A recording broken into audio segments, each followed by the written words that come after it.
Thank you. We want to thank you for accepting the invitation to join us this morning. We have 350 seats here by registration. We have another 235 people joining us by webinar from the comforts of their home. There is a Q&A booklet available that addresses, where are these at, Amanda? Up front when you leave. Comments, questions, Q&A comments are available when you leave. They are also posted on our website as of today.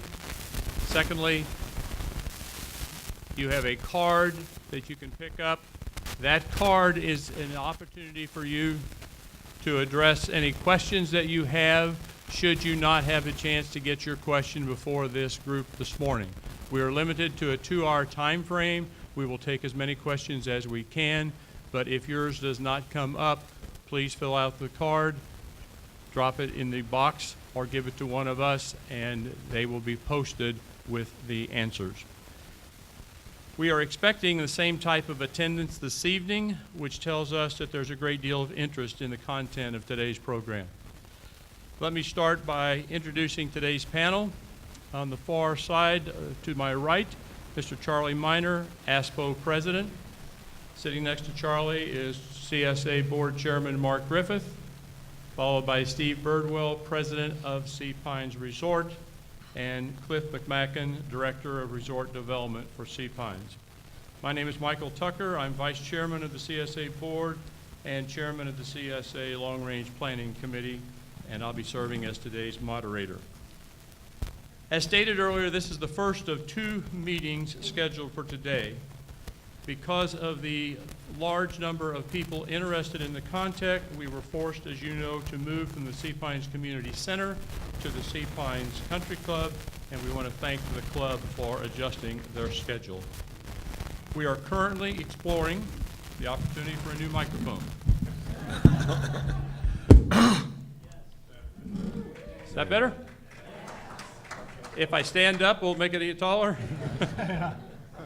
We're currently exploring the opportunities for future meetings such as this, and once those times and those dates are made available, we will get those out to you as soon as possible. So before we get started, Charlie Miner would like to make a few introductory remarks. Charlie? Okay.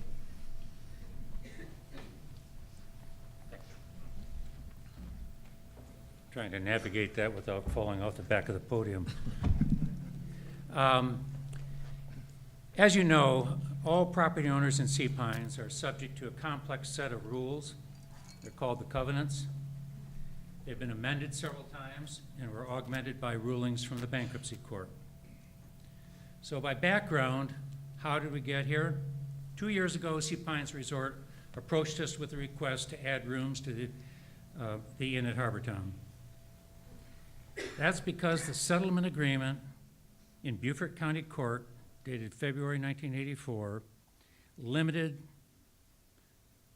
the inn to 60 rooms.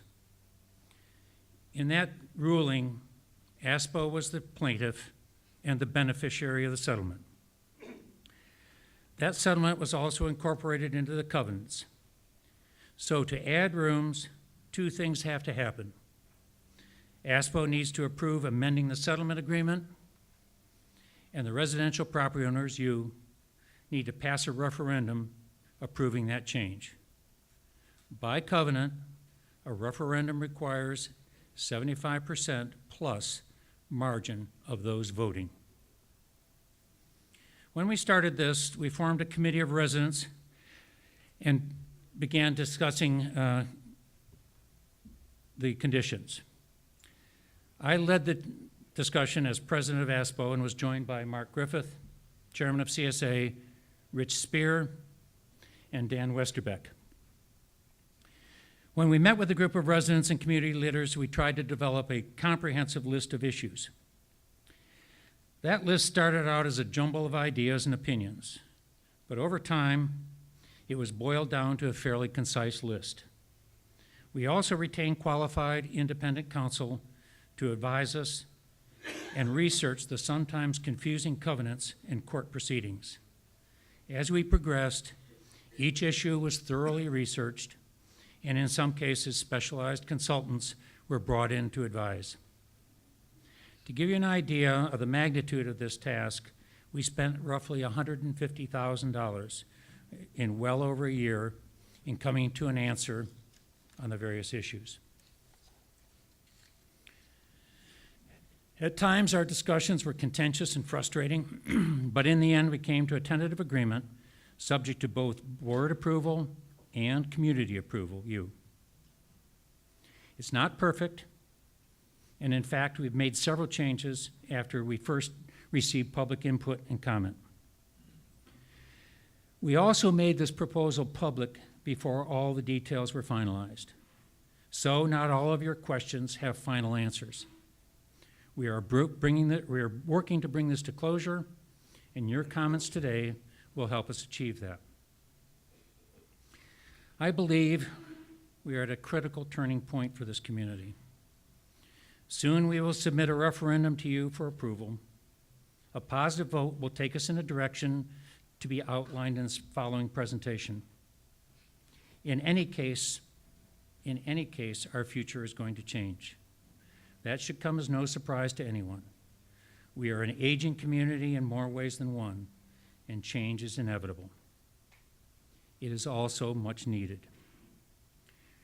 Riverstone is proposing a major investment inside these gates, perhaps as much as $100 million. We believe that this investment and the proposed referendum have major benefits for all of us and will help lead us in a positive direction. But that will be for you to determine. Thank you. Mike?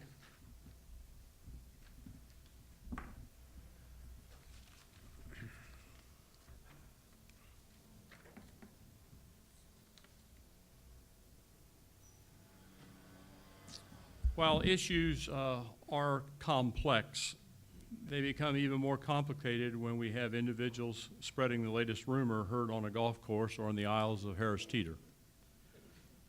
Personally, I'm a little tired of explaining to the 13 people I've addressed so far that the resort is not building a 9-story parking pavilion at Harbourtowne. I ask where you have seen a 9-story building on the island of Hilton Head to begin with. That is not going to happen. And to those people that I play golf with, let me tell you again, officially from the podium, the resort is not interested in taking away your tee times, despite what you have heard. Just recently, CSA created a website, a new website that we rolled out, and part of that has an issue on there called Confirmation Station. It's a link on the website that allows property owners the opportunity to ask any questions on any rumor or any supposed thing they've heard throughout the community. Let me say to all of you that CSA's website is a sole course of accurate information, and if used, much of the divergence found in sea pines today will be minimized when people are discussing actual facts rather than rumored information. We are here this morning to help you better understand the referendum and all that it has to offer all of us. We are not asking for your support today, but we are asking for your attention. Your attention so that when you do vote, you are making decisions based on actual facts and not rumors you've heard. As a result, we have 3 primary reasons for today's meeting. Number 1 is to help everyone better understand the actual issues involved. Number 2 is to help everyone understand the actual benefits property owners and the Sea Pines community will receive with the successful passage of this referendum. And number 3 is to give all of you the opportunity to ask your questions, receive truthful answers, and then decide for yourself if you are supportive of this referendum. Although you are present here today and your fellow colleagues are on the webinar, it's important to understand that there are some property owners who are unaware of any issue revolving around the hotel agreement and this referendum. By your attendance here today, you can help us spread the word to your neighbors living here or there. We know many residents are appreciative of the resort's $85 million investments to date. These dollars have significantly added to the appearance and the appeal of Sea Pines. We also realize, however, there are some property owners opposed to this referendum, some because they dislike change, and others because they don't understand or maybe do not appreciate the benefits that will come to all of us instead of individuals. While everyone has the right to vote for or vote against this referendum, we are simply asking minds to be made up when details are brought forward and not before the facts are heard. In order, as Charlie said earlier, for this referendum to pass, there will need to be a yes vote from 75% plus one of those votes cast in order to approve the requested covenant changes. At the conclusion of this morning's session, we'll be taking as many questions as we can within the time limits provided. Only when you've heard the presentation, only when you've had the ability to receive answers to your questions, do we believe you'll have enough accurate information to decide your level of support going forward. So here's how we're going to start. Steve and Cliff are going to take you through the resort's tentative plans for the additions to the inn in Harbourtowne. So let me introduce to you right now Mr. Steve Birdwell, President of Sea Pines Resort. Good morning. Thanks, Michael. And hope everybody enjoyed the holiday weekend. And I want to thank you also for attending today's meeting and your interest in the future of Sea Pines community. This is truly an exciting time in Sea Pines. The projects, which I'll summarize here in a minute, that we've completed to date have really been improving things that needed to be improved. But the inn expansion is really going to propel us into the future. And our proposal is very straightforward. We want to expand the inn at Harbourtowne by adding 90 new guest rooms and create a truly remarkable 5-star, 5-diamond experience, which will attract affluent travelers to Sea Pines. And I think all of us want affluent travelers to come and enjoy the resort and become our next group of property owners in Sea Pines. We've offered a great package of benefits to the community, and by improving the inn and obtaining the 5-star status, we'll be joining a very exclusive group of high-end communities like Sea Island, Georgia, Pinehurst, and Pebble Beach. So just to summarize quickly the investments that we've made to date, Michael mentioned that we've invested $85 million in the last 5 years. Those investments include 2 award-winning clubhouses, one at Harbourtowne and the other at the Plantation Golf Club, improvements to all 3 of the resort golf courses, and our new Sea Pines Beach Club. The projects have been completed and funded 100% by Sea Pines Resort, and they are being enjoyed daily by property owners and guests. Hit the next slide.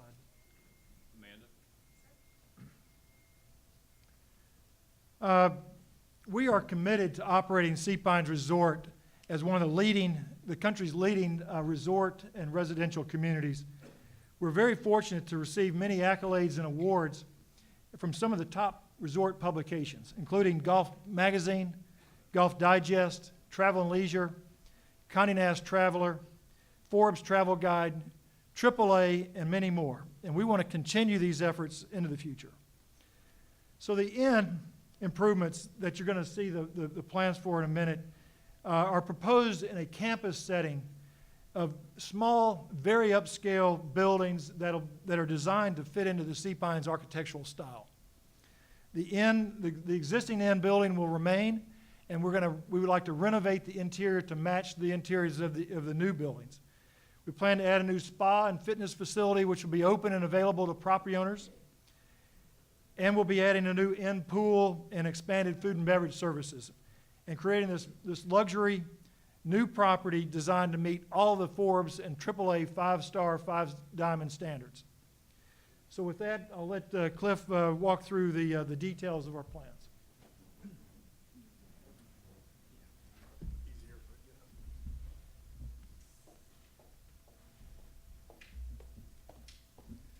Good morning, everyone. I'm going to get a laser pointer here so you can see a little easier. So we can go to the next slide. I'll jump. What we're looking at here is an image of what we're planning in Harbourtowne. So what the concept is really based around a village. We prepared a study here that would well, just so you can get your bearings first, I'll show there's Lighthouse Road as it continues around to the lighthouse, Lighthouse Lane as it travels over to the Harbourtowne Clubhouse. So really the point of discussion is the inn at Harbourtowne site. This study has proven that the massing of our development plans are they're appropriately sized for the existing sizes of buildings in Harbourtowne.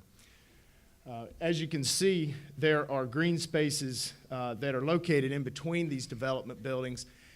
It's going to give these each element its own room to breathe. This, just to get your bearings, also is the existing inn, and then we've got 2 additional lodging buildings that would be created to gain the additional hotel rooms. The building that you see on the far right is the fitness and spa building. We've got parking that would be developed in that area.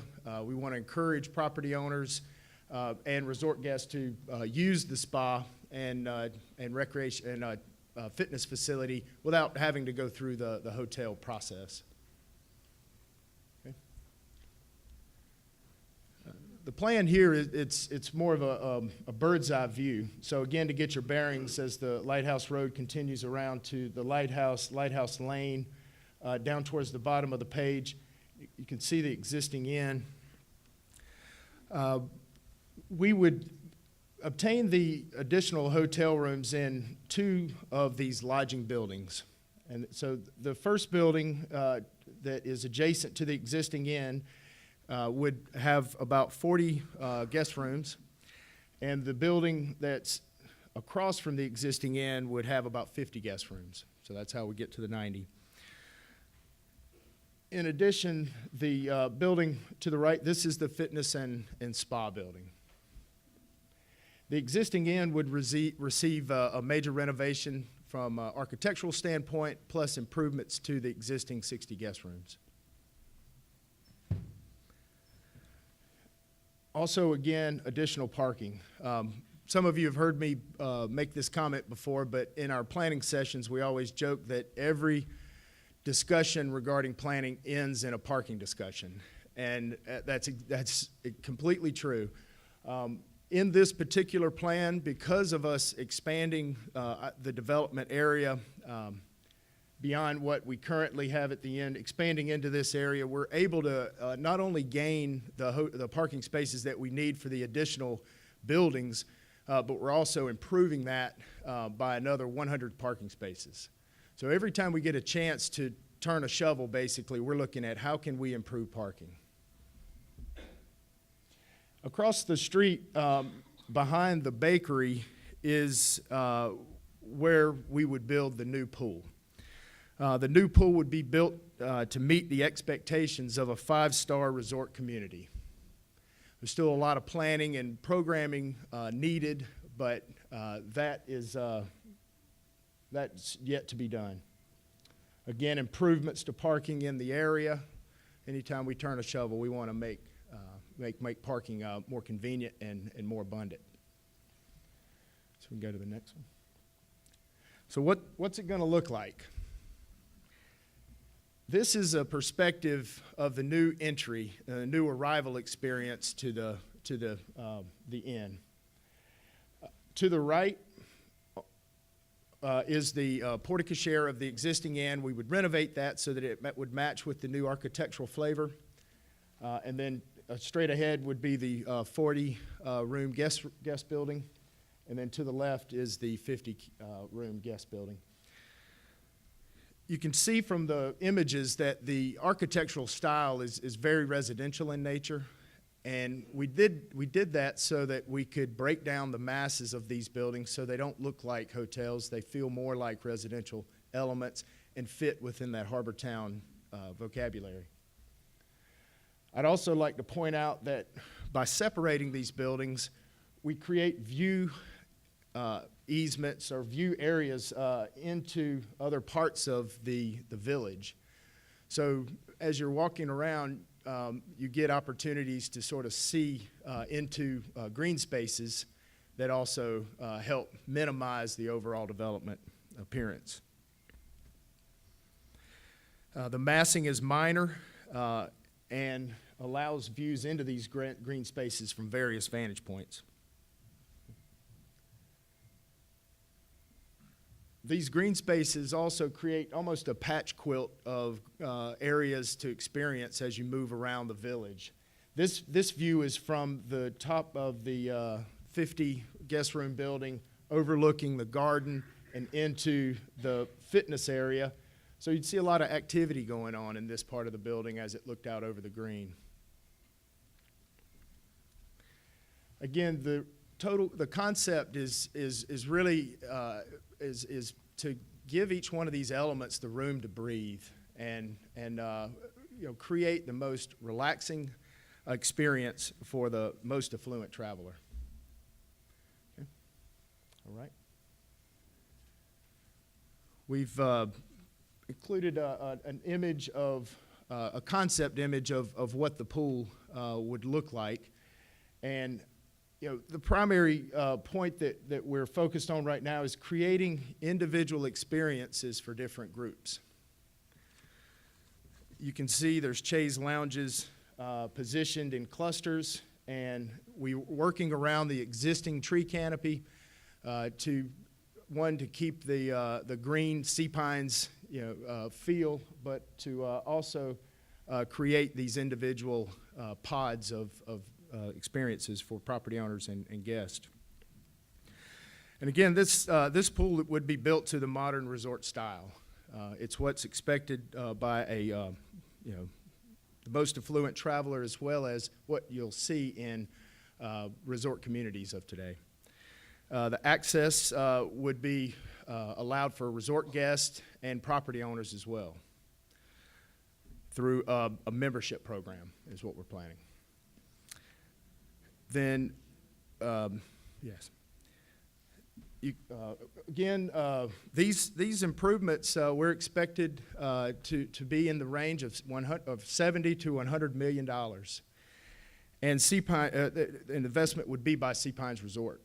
The important point is that no cost to Sea Pines residents.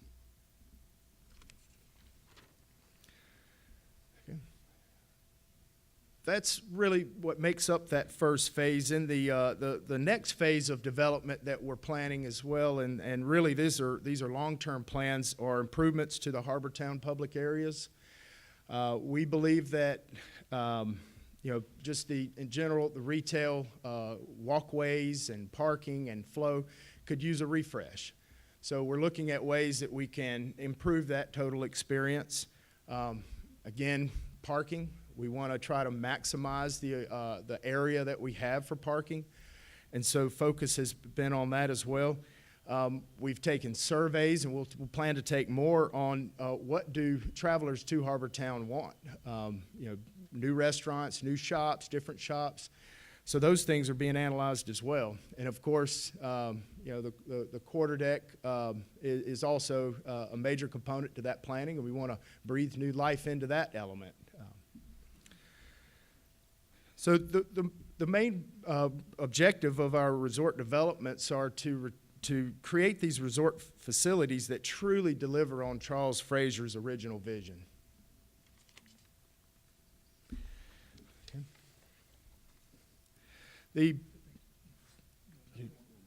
Okay, one more. Okay, sorry. Research on potential impact. We engaged a leading national firm, Primar Inc., and Primar specializes in resort community real estate. And this study that was done, it focused on 3 of the 5-star resort community properties in our area: Sea Island, Reynolds Plantation, and Kiowa Island Golf Resort. And the study looked at 5 years prior to the 5-star hotel being installed in each one of these communities. And then it also looked at the real estate values and volume at 5 years after the 5-star hotel was installed. And the results were overwhelming.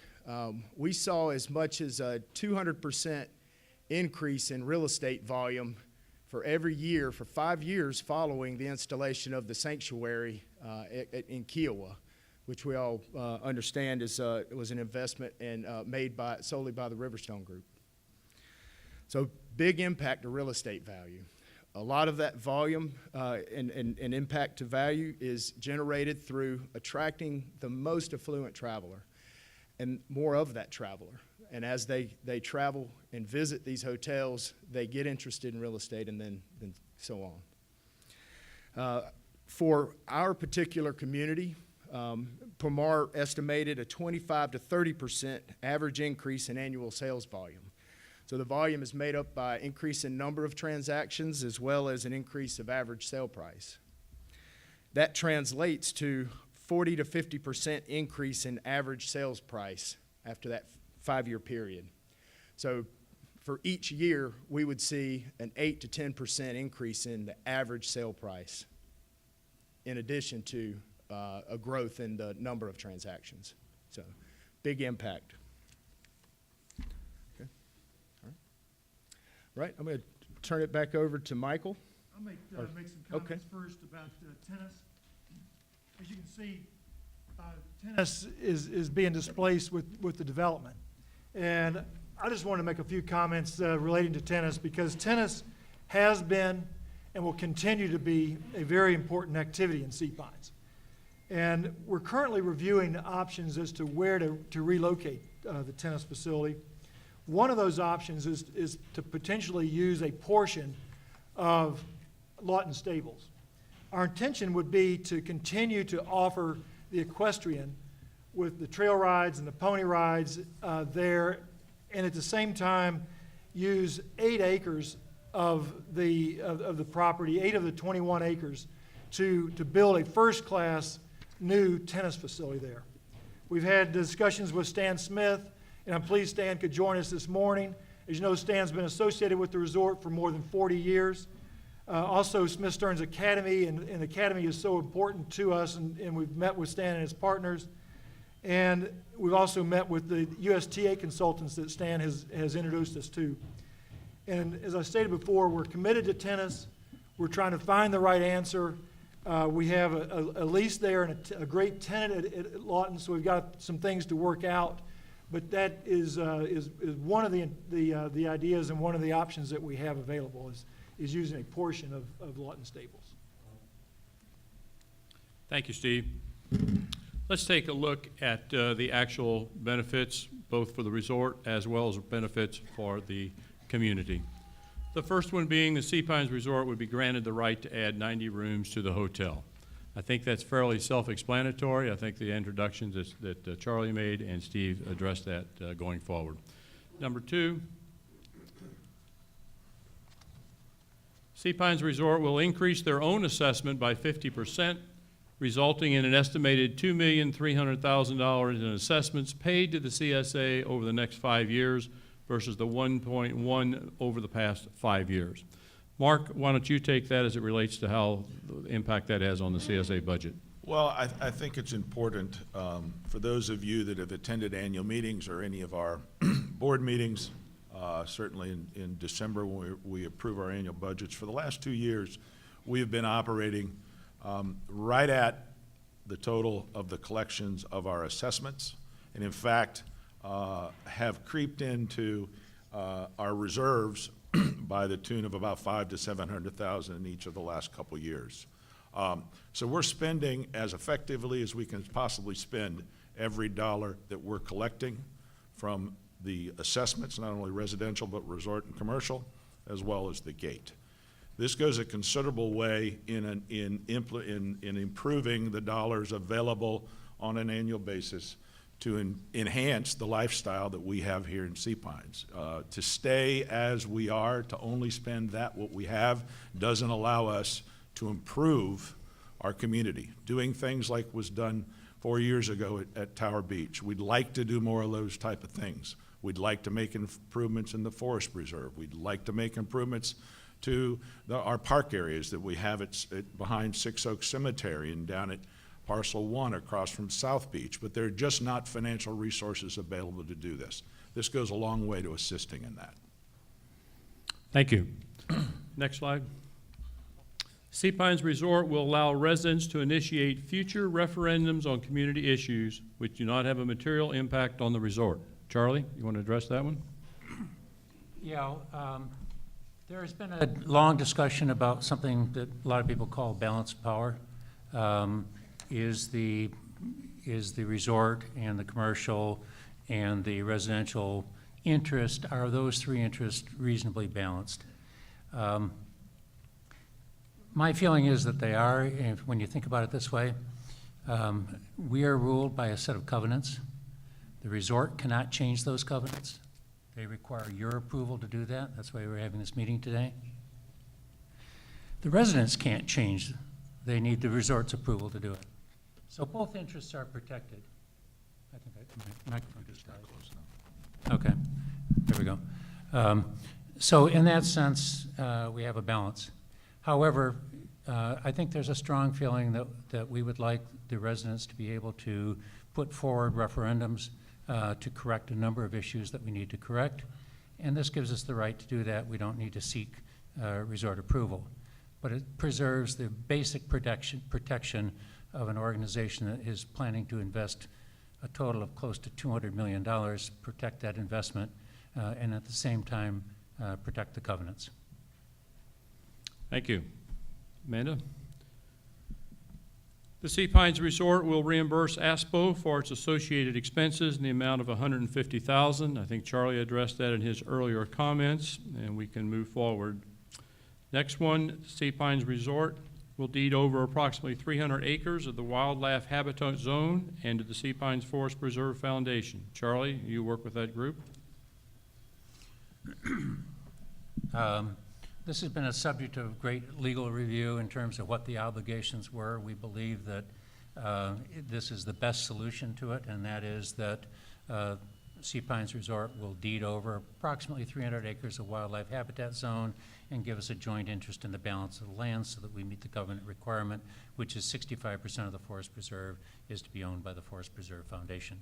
So that solves that old argument. In my personal opinion, having spent a lot of time with the Forest Preserve is owned by the critters.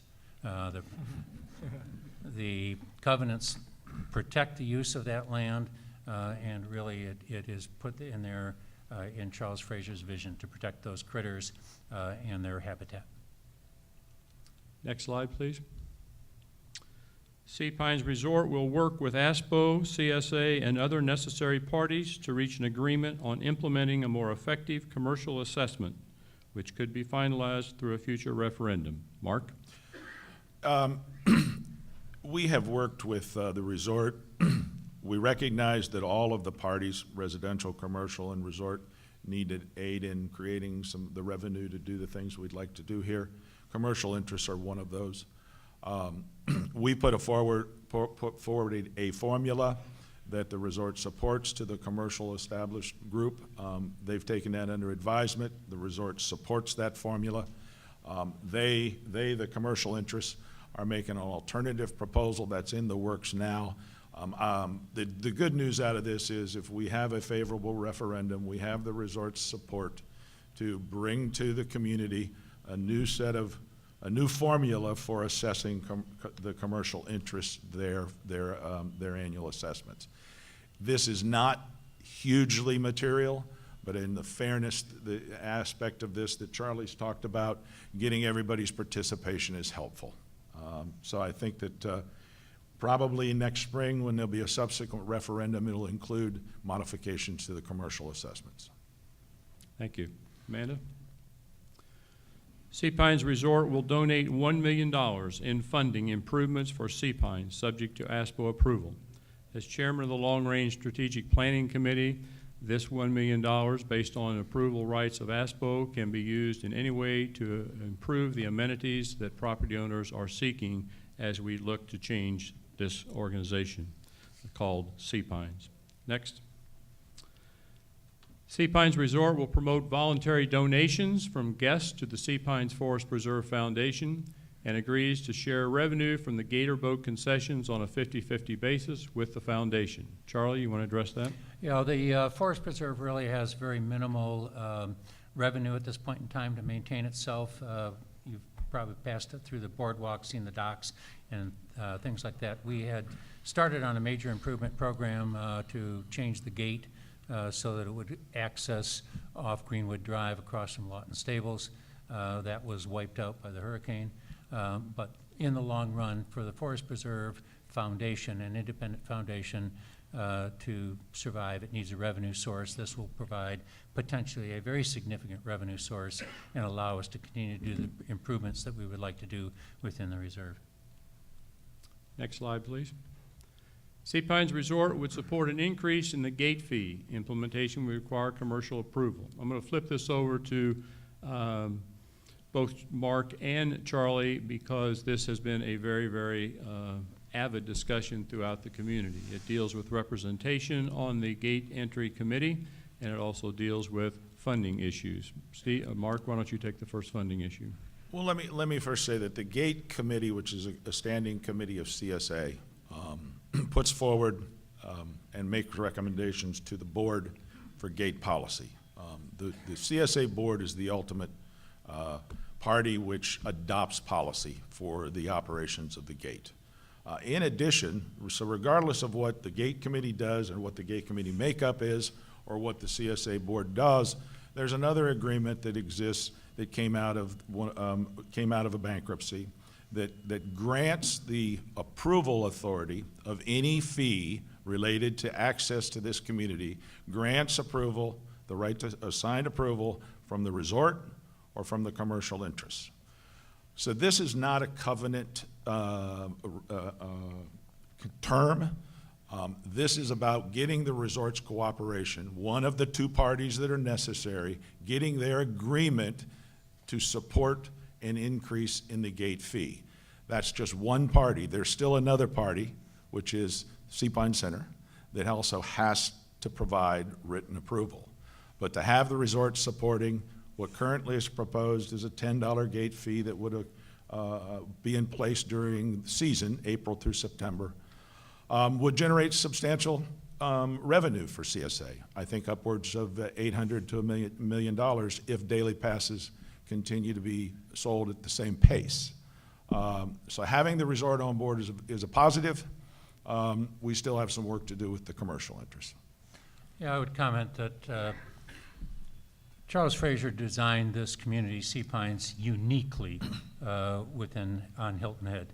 We are the only community that is comprised of the three entities, the residents, the commercial interests, and the resort. And those covenants and those rulings that have come out of the bankruptcy court protected each of those interests. We all agree here at this table that the gate fee should be increased, and we believe $10 is a reasonable start on that. But the bankruptcy court granted protection to the people, the commercial interests, so that we couldn't raise it unreasonably and destroy their businesses. And as residents here, like ourselves, they have rights which have to be respected. This movement here will put significant pressure on the commercial interests to move along with it. And we've made, I think, a lot of progress in terms of talking to them about how we're going to get forward on this. Recently, three of us met with the owners of Sea Pines Center, Frank Fowler and Ned Payne, and had a productive discussion. That's a tough discussion, though. And again, I think we're making some progress on that, and we intend to push that issue hard. One other thing to add to that is because of the community asking for better representation from the property owners on that gate entry committee, At the last gate entry committee meeting, a motion was made and approved, and Charlie Minor, as president of the ASPO, is now co-chairing the gate entry committee for the property owners. Next slide, please. Sea Pines Resort will offer Heritage Farm a 10-year lease extension to assure its continued operation at its existing location. For those of farmers out there that use that source, you now are secure to know that that facility will be available to you for the next 10 years. Next slide. The ASPO board agrees to support a referendum approving a portion of the existing Lawton Stables track be used as a public tennis facility. I think Steve addressed that. If there's anyone else on the panel who would like to make any comment to that, fine. If not, we will move forward. Just a quick comment in that when we realized that that 8 acres was necessary, potentially necessary for tennis, we wanted to assure the farmers across the street that they weren't going to be impacted, and that's the reason for the 10-year extension, is just to make sure that there's an agreement in place, and there was no intent on the part of the resort to do this in the first place, but the agreement kind of solidifies that. And Cliff, you can probably, or Steve, you can probably confirm this, but my understanding is the 8 acres that are subject to this is that as you approach the stable's entrance, there are several pastures to the left. This is not the area, the stables where you see the horses or the stables itself. Those would all remain, as I understand it, correct? That's correct. So it's the area to the left of the entrance. Next slide, please. What does this mean to all of us as property owners and residents of Sea Pines? The Sea Pines Resort and property owner desires are the same, and that is to keep Sea Pines a preeminent coastal destination. Sea Pines Resort has invested more than $85 million in this plantation, most in the past 5 years, and they want to invest even more. I can assure you, in my 3.5 years on the board as with Charlie and Mark, in working with Steve and the resort people, there are other owners of resorts that we would not want to have owning Sea Pines Plantation. These enhancements and investments benefit all Sea Pines community property owners, yet cost owners nothing. So unless there are additional comments from the panel, Steve, I know you wanted to make one. Go right ahead. Yeah, I'd like to address a couple of important topics, traffic and also the right of first refusal. First, traffic and congestion in Sea Pines. Sea Pines, as we know, is a busy place. We've essentially got a small town with roughly 5,000 households, and of course the resort operating as well. And there's many services that are required. There's only 2 ways to get in and out of our gates, and that creates bottlenecks at times, especially at the entrance gate in the main gate at Greenwood. We can't, it's been stated, we really can't create this 5-star experience and have traffic tie-ups throughout the resort, and especially at the gates. And we want to do our part to help with the traffic flow. As I've mentioned, we've agreed to increase the gate fee. We're offering $1 million, which could be used for any number of things, including improvements to the gates and the lanes there at Greenwood.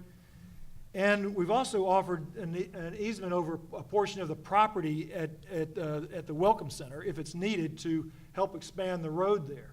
So we want to do everything we can do. We intend to continue to work with CSA and the town of Hilton Head Island, and working on improved traffic flow in the future. We're serving on CSA's new Gate Improvement Committee, which is beginning to work on workable solutions for the gate. And we've also engaged a traffic engineer to gauge and determine the traffic impact on the 90 rooms, on the existing 60 rooms that we have, and the new 90 rooms that we want to add.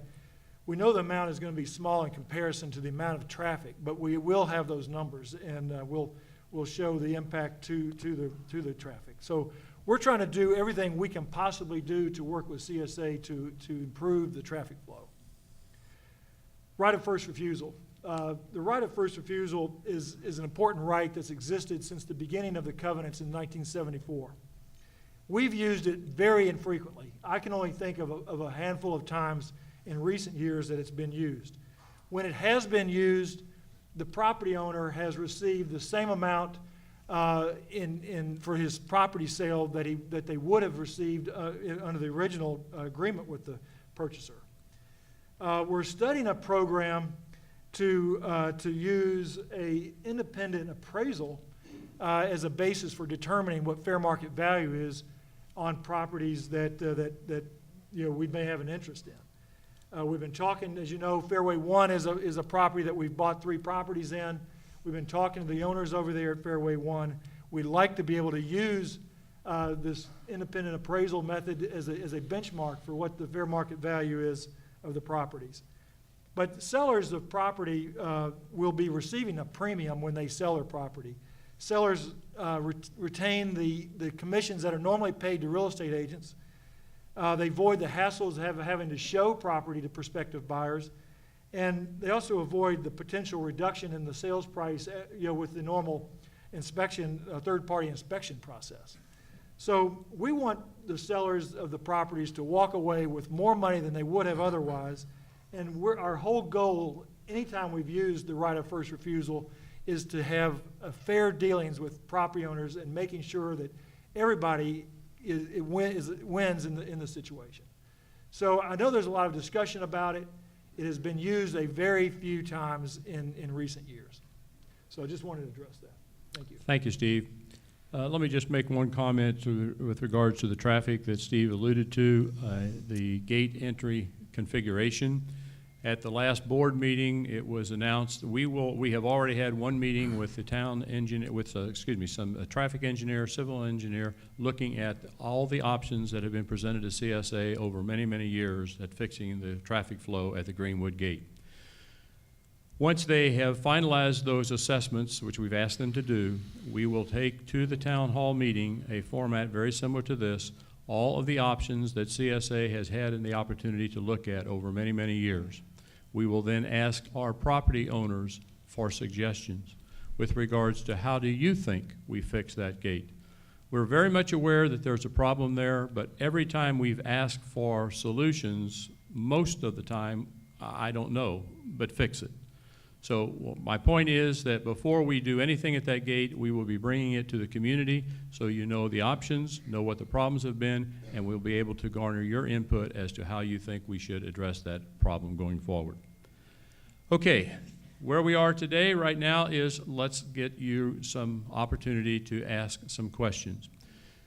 What we will do is when we go forward, we will start with microphone number 1, microphone number 2, and then there will be a webinar question that Amanda will pass on going forward. Once we've gone through 1, 2, and webinar, we will kick back to number 1, number 2, and webinar. We will go in that formation. Because it's important that we are able to hear you, we will not be taking people raising their hand and saying, I'd like to speak. What I'm going to suggest to you do now is if you have questions, I'd like for you to start forming at line 1 and microphone 2 going forward. I will start with microphone 1. Please come forward so we don't have to waste valuable time. We are going to address the questions that we have before us live, and those that come in on the comment card, we will post the answers to that. We will not be able to get to everyone, I'm quite sure, because we do have a 2-hour time limit on this, but we will take as many questions as can be fed into our time allocation. So, Michael? yes. Michael, before we questions, do you want to address this slide rather quickly? Yes, that'd be a great idea. Perfect. Timing would be important. Yes. Referendum requirement and timeline. Discussions have been ongoing for approximately 2 years. To begin the next phase, the referendum needs to be put forward to increase the size of the inn by 90 rooms. Open meetings today and several throughout the summer to go. And intent for referendum timing is early fall with a 30-day voting period. First question, Don? Thank you, Michael. I'm Don Carlson. I'm past board member of CSA. and ASPPO, and I think the plans are truly exciting. I hope it can be worked out and that the community all benefits. The plans are great. The sharing of material, I think, is very helpful. But the terms that have been presented at this point, from many people's standpoint, are not acceptable in terms of addressing community issues. Mike, you started out by asking and talking about getting the facts on the table, and I think this forum is great to do that. One item just to start, everyone needs to understand that ASPPO owns the hotel agreement, and they are the moving party. CSA has been at the table, but it is not their issue, and just by nature, there is a conflict there, and I call that out. With respect to the referendum, going back to 1984 to the lawsuit, there were two documents that came out of that settlement agreement, or the settlement. One was a settlement agreement. One was a memorandum of understanding between ASPPO and, at that time, the Sea Pines Company. I hope you've all read those because they are incredibly insightful and they provide a lot of facts as to why we're here and what we're talking about today. It's ironic that in this agreement, the very first item, and this is the memorandum between ASPPO and the company. ASPPO, at that point, I am assuming the board was well-intentioned, naive, but frankly, they were snookered. The first issue addressed in those documents related to gate control. It appointed an advisory board for the gate access, well-intentioned to try to reduce traffic, control the fees, but it had no teeth in it. And as it ended up, it withered, nothing was done, and that first issue at that time really resulted in the excessive traffic that we have today. And my suggestion is let's get it right this time and get gate control appropriately with ASPPO that protects the property owner's interests. As I read the memorandum, I couldn't believe it because you can't make this stuff up. The second item on the agreement dealt with the right of first refusal. It made a cosmetic change, didn't make a material change, and we're talking about it again today. The third item provided that ASPPO have the ability to appoint 4 members to the ARB. And in addition to that, the company provided that they would send any changes to the ARB. Currently, ASPPO appoints 2, and for some reason has deferred 2 positions to CSA. ASPPO has the ability right now to work well with the resort to control and be respectful of anything that goes into Harbourtowne. That's in place if we choose to use it, but let's do it right this time. The fourth provision, lifted right out of the agreement, and I'll quote, is to achieve an equitable contribution from all parties benefiting from the facilities in Sea Pines, including proprietors of all commercial activities. Now, we know this has been totally abused. Commercial interests are paying about $200,000 out of a, $7 million budget? I don't know what the current budget is, 8? Do the math, it's incidental. We need to fix this, let's do it right. We've got a wonderful opportunity here to work with the resort to upgrade the community, but the amenities that the issues that we have need to be addressed. We were snookered once, Let's not let it happen again. Address the issues, get them into the referendum, fix the problems, and then as a community, let's move forward. I think it benefits everybody, but not with the term sheets the way that they are. Thank you.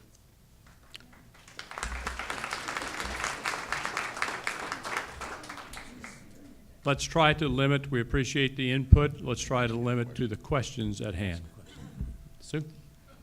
My name is Susan Emke. I'm a resident, have been a full-time for 15 years. And again, I want to thank all 4 or 5 of you for what you've done. But I think the term sheet is inequitable. It is inequitable to the residents. You have spoken of benefits to the residents. All of these actually benefit the resort more than the residents. Anything that does benefit us is qualified. And we pay, residents pay almost $7 million out of a $10 million budget. It's not the money here. It is, we appreciate the 50% increase, although it is arguable that the resort should be paying 100% more.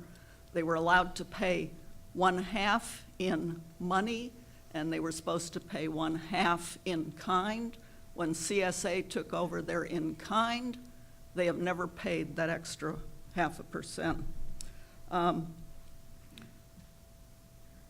I also question, maybe it'll come out in the terms, but supporting a $10 increase and saying that commercial has a veto power. They do not. They have a veto power over any increase that affects the Sea Pine Center. You can work around that. Also must materially damage the Sea Pine Center, and we know the Sea Pine Center is financially having problems. That also brings me to the question of, or the issue of materially damage the resort. That figure, there has to be a figure there, because otherwise, as Don says, you're back 30 years ago and you have no teeth in the terms. And as I say, it says that Michael Tucker has said, it costs the owners nothing. It costs us another 34 years or whatever of not getting a good term. It is inequitable. My husband likens this deal to Manhattan. The Dutch are getting Manhattan. We are getting some glass beads. I think you can do better, and I hope you do better if you want our support. And it is a beautiful plan. Thank you. Thank you. We'll take our next Amanda? question from the webinar. A question from the webinar from a property owner, Bob. Is there an ability for the resort to build a water park and materially change the Harbourtowne area? Example, eliminating the Harbourtowne bakery. Why don't you answer that? I'll repeat the question. Is there an ability for the Sea Pines Resort to build a water park or materially change the Harbourtowne area? For example, eliminating the Harbourtowne bakery. Well, I guess first of all, I want to make sure.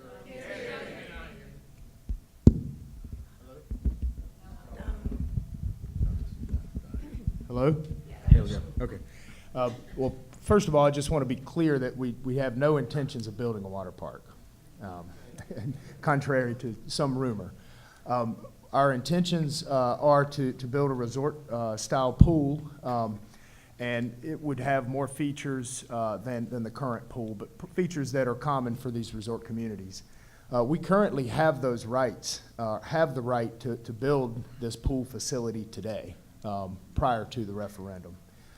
We also have general rights to make adjustments to Harbourtowne as well. We've discussed our intentions, there's really nothing more. But yes, to answer the question, we do have those rights. Bakery. Bakery. Yeah. We could also relocate the bakery, which are our intentions, so we don't want to take that away.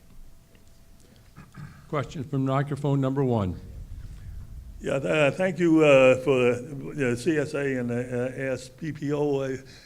I've been a non-resident owner for 40 years, and I think we all benefit from the multidimensional aspect of Sea Pines. That's not only a primary residence, a secondary residence, but also a resort with all the amenities available to it. And appreciate what Referendum Group has done over the last several years, and look forward to more. But my main point is, any kind of textbook negotiating, guidelines would suggest don't leave hanging chads. Get it resolved with where the tennis facility is going to go. Get it resolved, what's going to happen with the commercial, because you lose all sorts of leverage if you don't get everything resolved simultaneously. And I'll also just throw out one other thing. Somebody mentioned that the Sea Pine Center is struggling. It's been struggling the entire 40 years I've been here. Maybe that should be considered as a possible relocation of the tennis facility.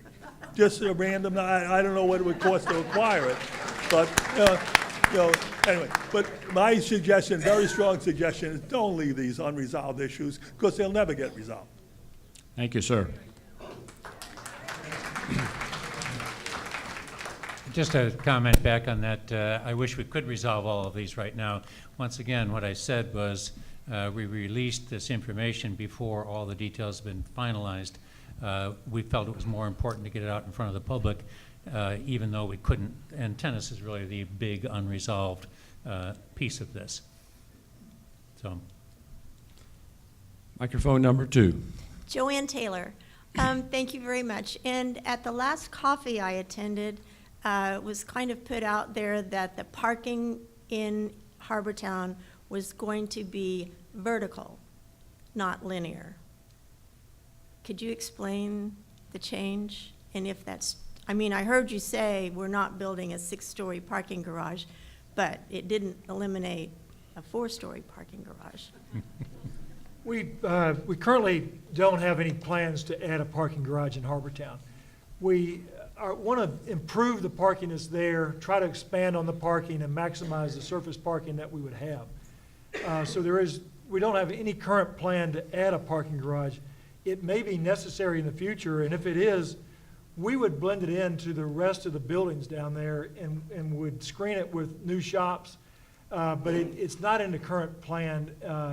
We want to encourage property owners to come back and to use Harbourtowne, but I think many people stay away because of the thought that you're not going to be able to find a parking space in Harbourtowne. And we want to try to fix that if we can. And right now what we're planning to do is try to just improve and expand the surface parking that we have and try to just maximize the number of spaces that we can offer.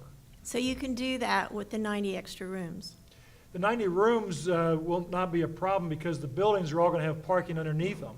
So the parking at the hotel site is not going to be a problem. It's going to be underground? Underground parking, just Okay. like the current inn has.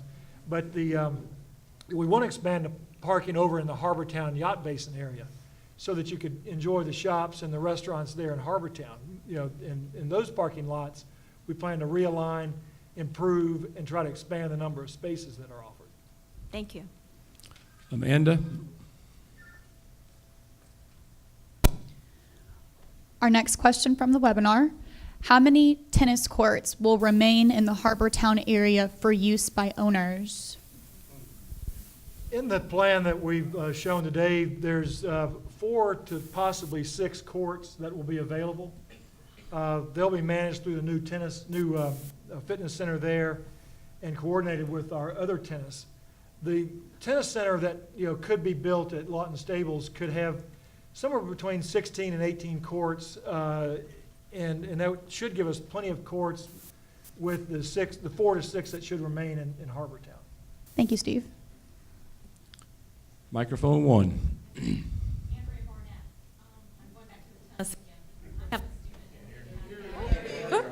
I have a student in the tennis academy, and we have uprooted for him to do this. And, sorry, I've got to know that he can finish out, that you're not going to start this in, and there will not be tennis courts for that academy for those kids.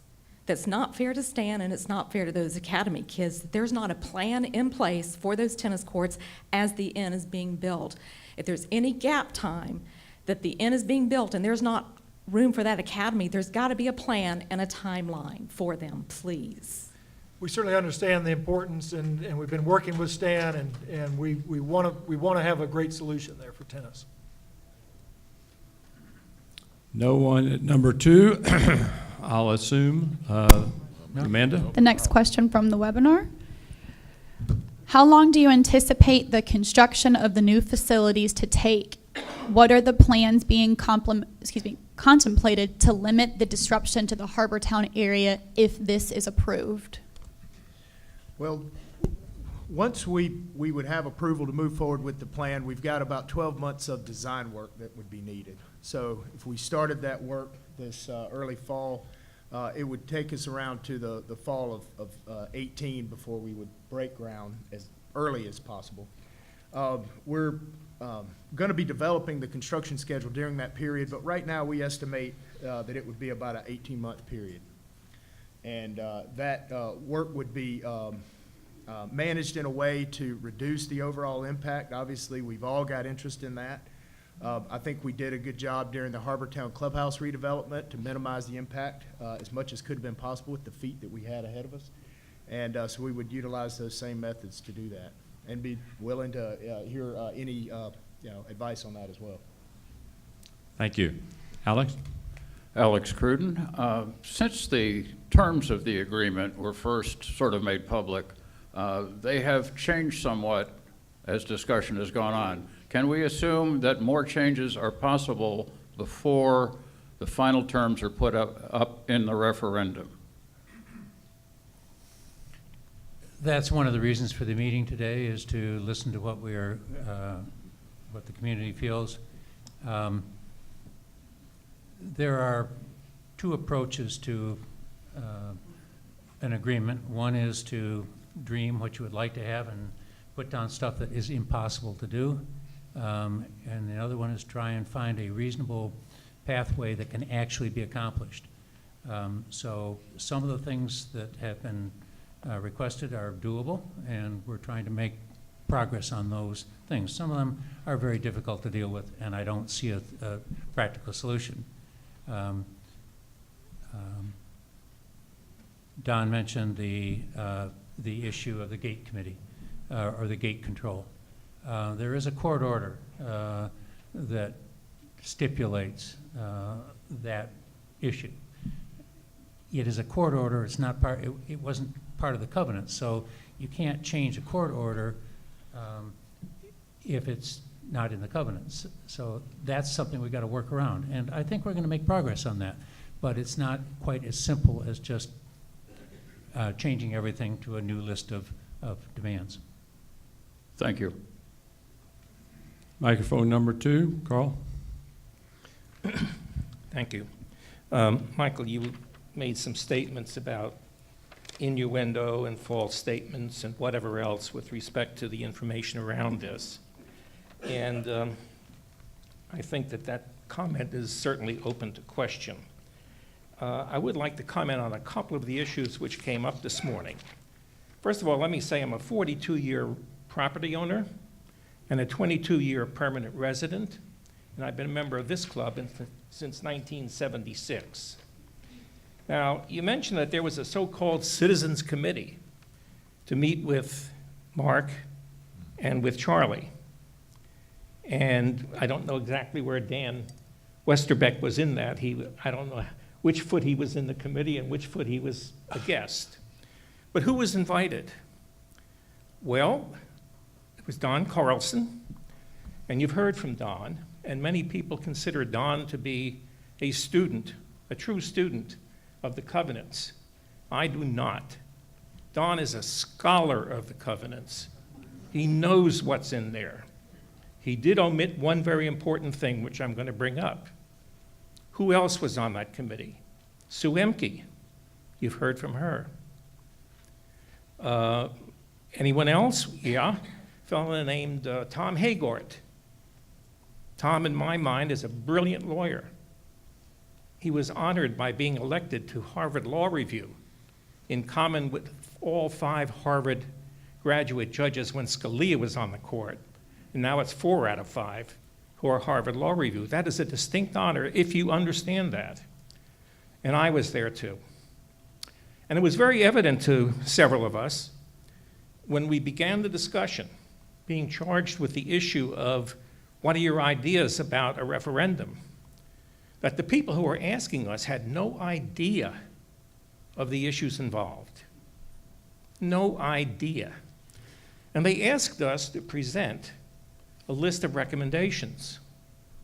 Now, Tom and I had been talking for years with, at different times, some of the other people who were invited, and we had been accumulating a handwritten list of the issues that needed to be resolved, that were outstanding about the equipoise or balance between the commercial interests, and in particular the resort, and the property owners. And we were asked to give them this information. And Tom and I did the easy way. We took the list, he typed it up, we presented it with the expectation, at the next meeting, with the expectation that there were going to be more meetings at which we would discuss these issues. It's not that we didn't present a prioritized list. This list was subject to discussion. We were never invited back again, and it shows. Now, with respect to some of the comments, we saw these data about the increase in value of real estate. Let's take Kiowa, for example. How much was it, 20 to 30%? That was a 200% increase. 200% increase. Now, when you look at data, you have to understand what's the numerator and what's the denominator. Were these data versus the days of our near depression in 2008 and 9? As a matter of fact, a couple of months ago, Barron's, the preeminent weekly financial periodical, had a supplement. I believe it was called Portfolio. And this had to do with, I think, 20 plus or minus a couple fine, outstanding resort places to live, of which Kiowa was one. And they gave the change in real estate values over the prior year or two. And I don't remember whether it was for 2015 or 16, but for Kiowa, the values went down, as it did for many other of these resorts. If I remember correctly, Pebble Beach went up and maybe 1 or 2 others, but in most of them, they went down. So where the 200-300% comes from, I think, is open to question. Now, I think that Don omitted something in his discussion about the additional hotel rooms. If you go back to the hotel agreement, it was an agreement between ASPO and the resort to reallocate the distribution, not the number, the distribution of about 200 hotel rooms that the resort had the right to build. And with the approval of putting 60 hotel rooms into the inn, plus some changes in the Harbourtowne Yacht Club, there were additional, I think, 100 rooms which were allocated geographically to the Plantation Club. Everything I read between the lines tells me that what this agreement is about is not those 100 rooms and asking to relocate them to Harbourtowne, but for an additional 90 rooms. Additional, still leaving 100 rooms to be built at the Plantation Club. Now, you know, when I was a 4th-year student, a very elderly psychiatrist with his Viennese accent said to me, he said, "Mr. Engelman, you've got to listen very carefully to what the patient tells you, but you must listen even more carefully to what the patient doesn't tell you." I thought he was right then. I'm certain he's right today. There are things which are presented here which were half-truths in disguise, and they really need to be unearthed. Now, this business, the ability to initiate a referendum, cut me a break. Come on, right now, the residents have the right, although it's very difficult, to initiate a referendum. They do not have the right to approve it unless the resort approves it. They have an absolute veto. What's the good of having a referendum with 100% voting in one direction and someone else having a bullet veto? Come on now, let's get serious. These are supposed to be knowledgeable barons of industry that are making these negotiations. I don't know. I hope they were dealing in jelly beans and not in dollars when they were doing those things. Give you just a couple more minutes, Carla. Well, I won't even take that much. The whole wildlife zone is irrelevant. Doesn't make any difference who owns it. It will be exactly the same. There was something mentioned here, though, that I think is what, again, you would call a Freudian slip. And I don't know whether it was Steve who made this or who did from the dais, that you wouldn't like to have an owner whom you wouldn't like taking over these things. Well, you know what, folks? The covenants permit the successor, the buyer, the successor of the Sea Pines Resort to have exactly the same rights of veto and everything else as they do. And if someone comes up as the next owner, and there will be one, and that owner is inimical to the residents, just guess what's going to come out of that. All right. Can I make a comment, please, at this point? May I finish? No. You've had plenty of time, Carl, quite honestly. Not as much as you have, Michael. Well, He's the moderator. I would only want to say that if you were addressing, as you said at the very beginning, the importance of listening, I know you'll be upset with this comment, but you started your remarks by saying, I talked about a committee. I did not. It was Charlie that spoke to it, not me. So let's get facts. Okay? Anything from the webinar? We do indeed, yes. So we have several questions. I'm going to try to consolidate them. They surround the with the new Harbourtowne pool being proposed in this discussion. People are wanting to know what is going to be the cost to property owners for a membership to that swimming pool facility. Okay. Well, we're currently in the process of determining the cost of the pool, which would also, I'm sorry. Let's let him speak. Yeah, which would also would help us determine the value of the membership. As we get closer to or further along, I think we would like to get a good understanding of those interested in memberships, and we would find the right balance so that the worst thing that we could do is have a pool that's overrun and no fun for anyone. So we want to try to manage that appropriately, and we need memberships that people can afford and that people will buy. It doesn't do us any good to have them overpriced. So I think there's still a lot of work to be done to understanding what that actual membership cost will be, but we hope to have a good amount of participation from property owners. Thank you. And one more follow-up question. Will you limit the amount of memberships to residential property owners? Well, as I said, we would need to find the right balance. We're not setting a limit today, and that'll be determined as we move forward in understanding the programming of the space and the usage. Currently, our pool has very little property owner usage. So I think one thing we would need to understand is what would the usage of the new pool be? Would it be different?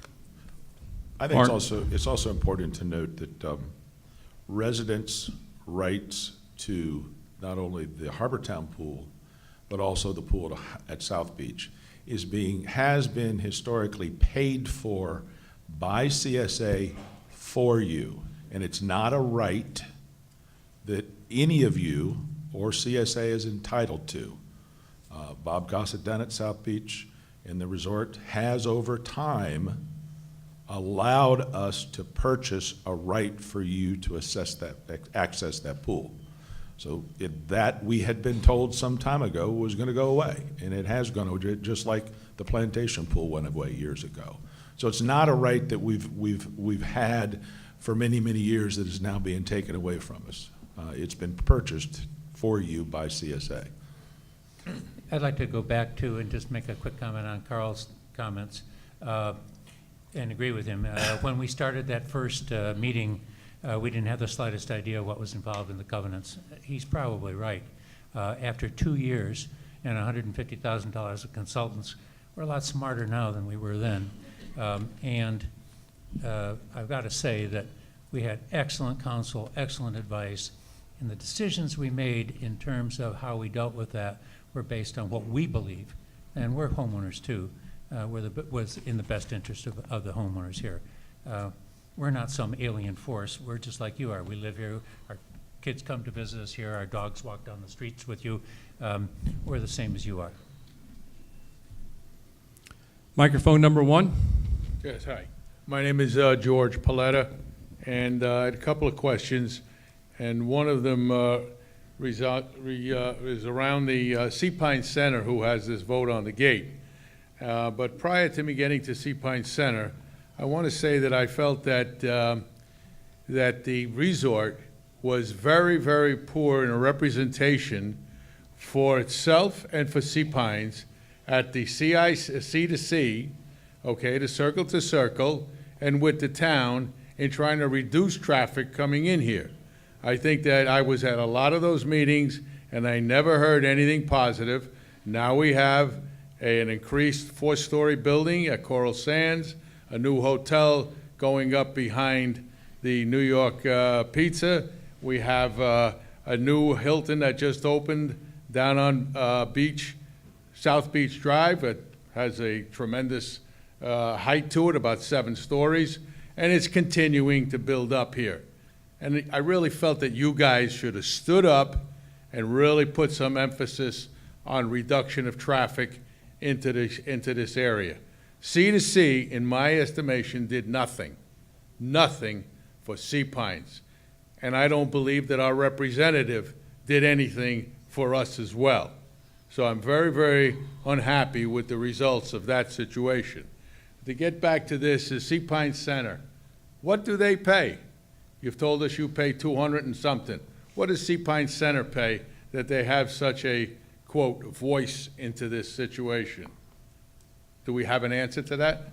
Well, it's not about payment. It's about an agreement that was granted by the bankruptcy trustee and approved by the bankruptcy court, giving them written approval over the fees charged for daily access to the community.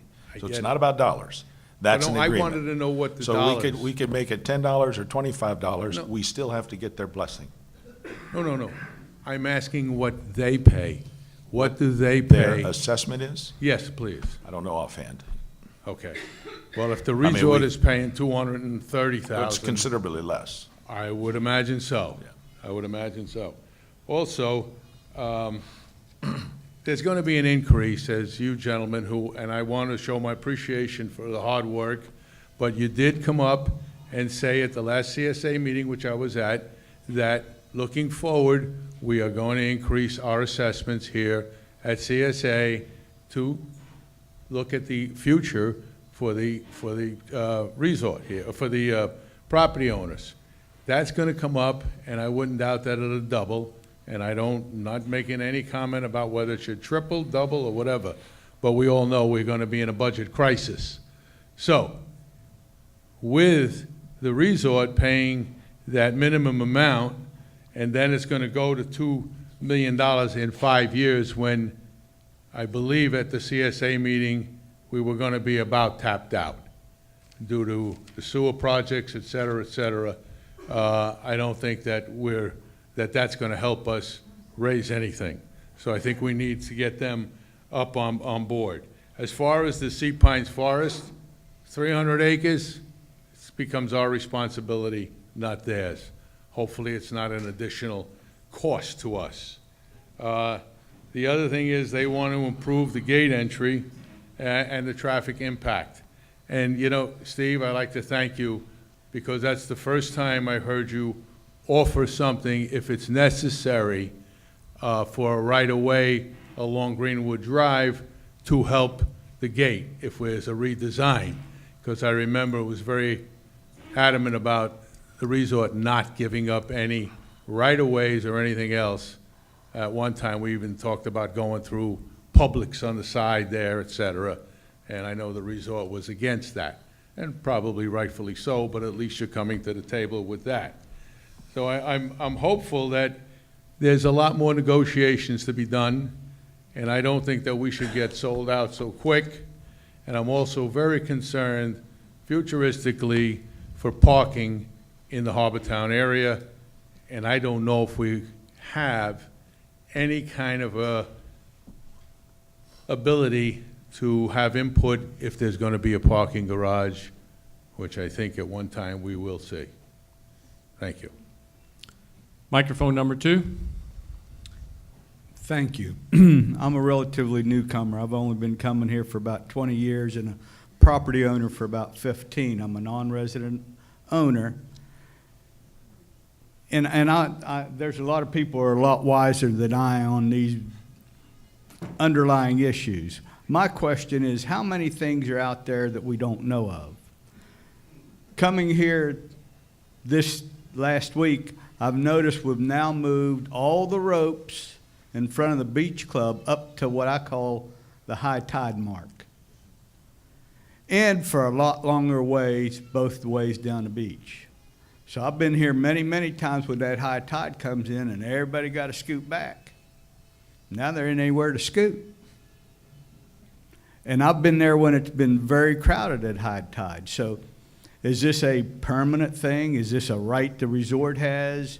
And how many of these other expansion issues where there's the potential to do whatever it is we're doing there that we as residents that don't know that have taken them for granted, do we have to be concerned? It's kind of a question I have, and I'd like you to answer. And I would like to commend you. The things that you've done over the last 5 years are huge, I think great improvements. I applaud you for those. I applaud you for wanting to renew the face of sea pines. I think we need that. But at the same time, those of us who own properties here and live here and know that, like Mr. Paletta said, we know we're going to get increased assessments. We don't know how much, and we don't know what we're going to get for them. But please, I do want to know about the ropes being moved up and what resident owners can do about enjoying the beach at high tide time. Well, let me make a comment. Charlie and I have both served, we're in our 4th year on these respective associations, CSA and ASPPPO, as well as Michael. I would like to think, sir, that we have overturned all the rocks. We got a 60 plus, close to 60-year-old community here, some very complicated covenants. We think after the 4 years or 3.5 years that we've been around, that we've turned over all the rocks. But things like the roping to the high water mark was a surprise to us. And last year, ASPPPO, and I suppose it might have been a surprise to the resort, they had ownership there. But when they figured out they had ownership there, they decided they wanted to control it. And we took a very, very hard look at that. We dealt with the town. We looked at liquor licensing. The conclusion was they own it. They have the right to do exactly what they're doing. Is there something else out there within these 5,000 acres that we don't know about? I don't think so, but I can't tell you absolutely that we have a handle on every single possible thing that might creep up. Good news is you've got an owner that's been here for over 10 years. You now have some administration and some board directors that have taken the time and the interest of digging into these things and are trying to do our best to manage them. So are they going to keep the ropes at the high tide, or? Well, no one's saying anything about that. I mean, we as people who live here expect to be able to use our beach even at high tide. So. You have a question, Steve. well, the area that we own there at the beach, we own a very small portion of the beach.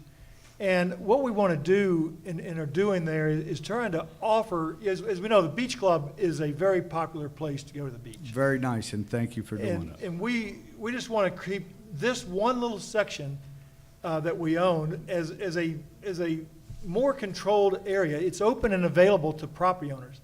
And the chair service is available. We have food and beverage service there. Towels are offered to those to those chairs. We have an attendant down there with bottled water that's complimentary.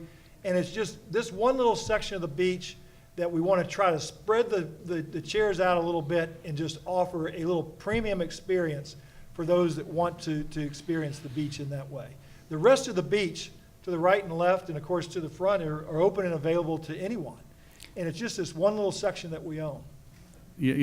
Please don't take this in the wrong way, but have you ever drug down your beach paraphernalia and have to, it's not as small as you'd, it's a long way. It used to be small, now it's a long way, either right or left when you come on the beach. And if you're dragging 4 or 5 grandchildren and a cart full of chairs and high tide's coming, where you go? I'm just asking you to please reassess that, maybe checkerboard it, maybe do something. But right now, as a resident, I feel like I'm getting blocked out of the area I've gone and hung out for the last 20, 25 years.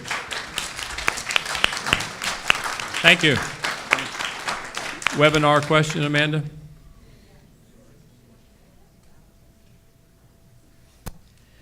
We have a question from the webinar related to CQ's restaurant. What will happen to the building housing CQ's restaurant? Well, as we work through the development plans, we'll get into those details, but there could be some reconfiguration of some of those existing buildings to maximize that area. So. Let me remind you that we are on a time frame. I would like for you to limit your discussions primary to questions so that the people behind you and others wanting to get questions can be answered going forward. Thank you. Number 1, microphone, you're on. Thank you. I would be remiss if I didn't first thank all the board members who serve on both CSA and ASPPO for serving. They have a very important job. My issue is, and I only have 2 this morning. I know the time is limited, but let me get those out first so you know where I'm coming from. But I have some supporting issue or questions or information for you to be considering. My first issue does relate to the right of first refusal. I loved what I saw on the screens this morning about what is planned and all the work that's going on to bring this thing together. But my family will vote no on the referendum if we don't get this issue of first right of refusal taken care of. It's a very important issue. It's a lot more complex than a lot of people give it any credit. They say, why is it important? It's important to every resident in this hall tonight or today, and anyone that's not here, if they have children or grandchildren who are heirs in your will.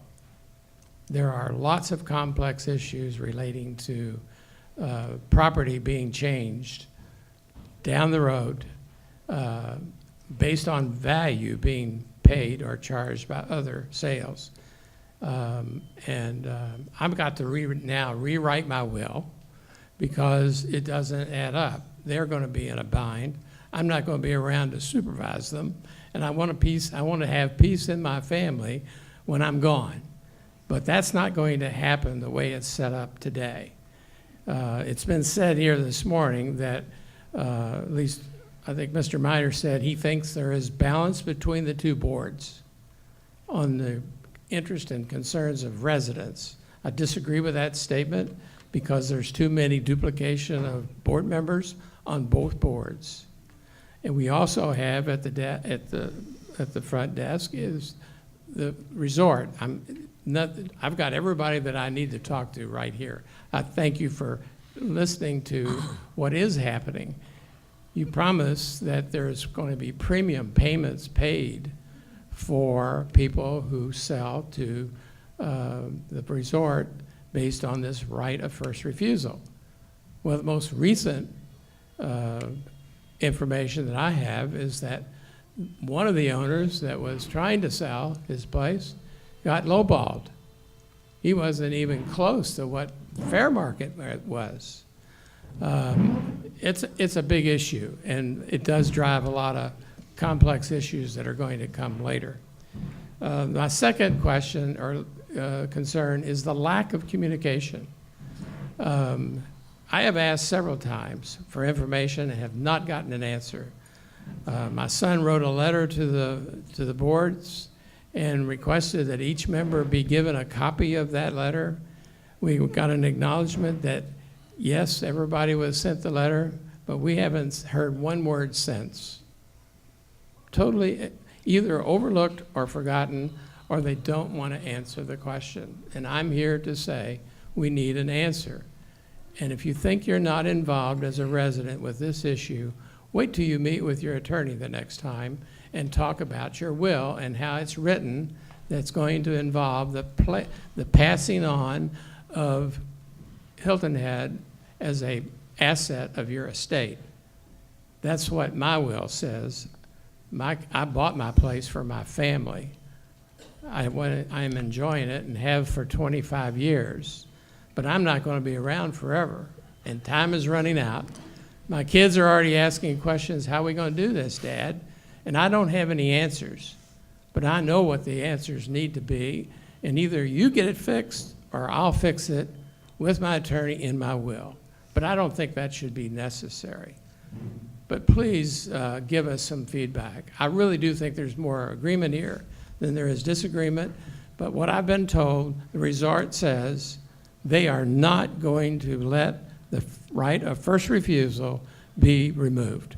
They are going to stand for that. They're going to fight for that. There's no compromise. There's no talking about it. And if that's true, that's a sad day in Sea Pines. And I never thought I'd be standing here 25 years ago when I saw that covenant that says you have a right of first refusal. Most companies do when a resort is new. We're 70 years old. We're long past the reason to have right of first refusal. And letters are being written and they're being ignored. Thank you. Microphone number 2. I just want to make a quick comment, and my wife would attest to this. Man, I respond to every communication I get, and I know Mark does. So in terms of communication, we're sure giving it a try. This is a good example, but board meetings are open to the public. Questions and answers are taken at the board meetings. They're posted on, the agendas are posted on the website. We've tried to open this process up to total transparency. That's the reason we're having the meeting today. That's the reason we're talking about these questions. So once again, ask my wife if we what kind of time we spend on communication. Well, and I'd like to make a comment. And maybe this is just being naive. Maybe I'm not properly educated, but we got 5,890 unit owners who own villas, condominiums, and homes in this 60-plus-year-old community. Every one of us accepted a set of covenants when we made the investments in the properties that we have. This is not new, and it has worked for those 60-plus years, with the exception, as Steve has said, and as a couple of the residents have said, with very few exceptions. And now suddenly, when there is an opportunity to fix a number of things, this becomes the number one issue in people's minds, and they're prepared to say no to a package over one single issue. And what I would say to every one of you, as it relates to the right of first refusal or any one single item, step back. Are we getting everything, or are we getting nothing? Because this isn't, you can have that, and you can have this, and I'd like to have that. This is a package. This is a package. You vote no, and all this comes off the table. And where do we go from here? Just think about that.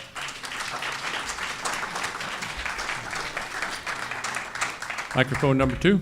Yeah, very quick, simple question. Steve, you mentioned that the tennis would most likely be relocated to Lawton Woods area. You've got the livery stables to the right of that road. To the left, where you cited the courts would be, is where there's a boarding stable.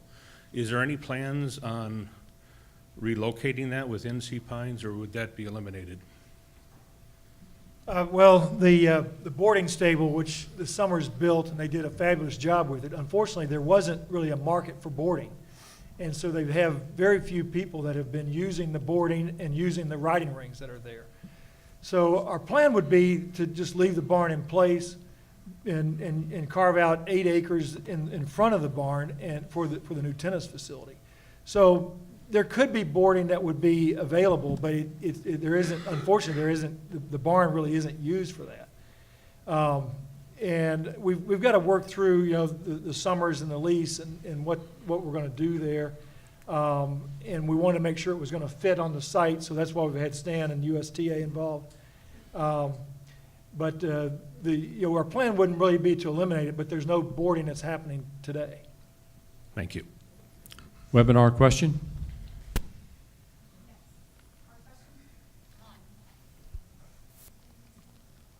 Sting. There we go. Sorry about that.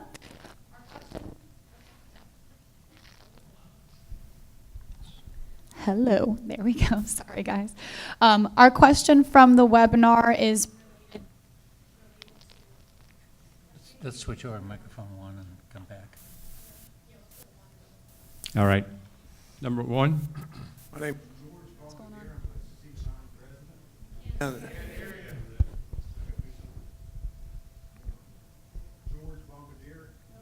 Nope.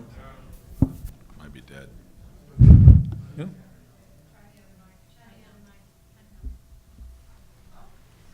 Batteries don't last 2 hours, maybe. George Bombardier, Sea Pines resident.